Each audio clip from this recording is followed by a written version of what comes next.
德国因为去年跨年暝发生民众甲警察弹炮的案件，所以今年在德国的警方是出动4000人去维安。那准备入去特定的区域来看烟火，就要先经过安检。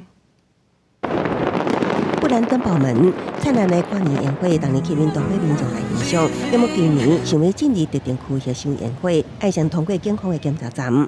看到位头前起摆甲长长的队伍，每一个人拢爱拍开牌影，接受检查还是翘身躯，以确保无炸烟火还是违禁品。Es wurde gesagt, verbotene Gegenstände, was ich jetzt nicht ganz weiß, was sich alles dahinter verbirgt. Aber prinzipiell nach den Erlebnissen der letzten Jahre finde ich das eigentlich erstmal ganz in Ordnung. Also, ja. Warum wird das nur in diesem Gebiet gemacht? Und vielleicht.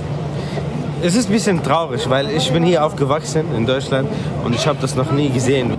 德国警方会安尼谨慎，是因为去年必定跨年暝，捌有人伫民众真济广场以烟火攻击警消甲救援人员，也造成行人甲记者受伤，加上受到以哈战争的影响，德国分别支持以巴立场无共的民众，捌伫示威场合爆发冲突，所以跨年暝发生类似冲突的风险升悬。所以今年必定特别投入4000警力，维护治安，创下几十年来上大规模。为了避免发生代志，必定警方禁止一场伫跨年暝举办的平巴律师探险活动，为维安任务执行到元旦透早6点，希望和民众平安度过跨年暝，快乐迎接全新的一年。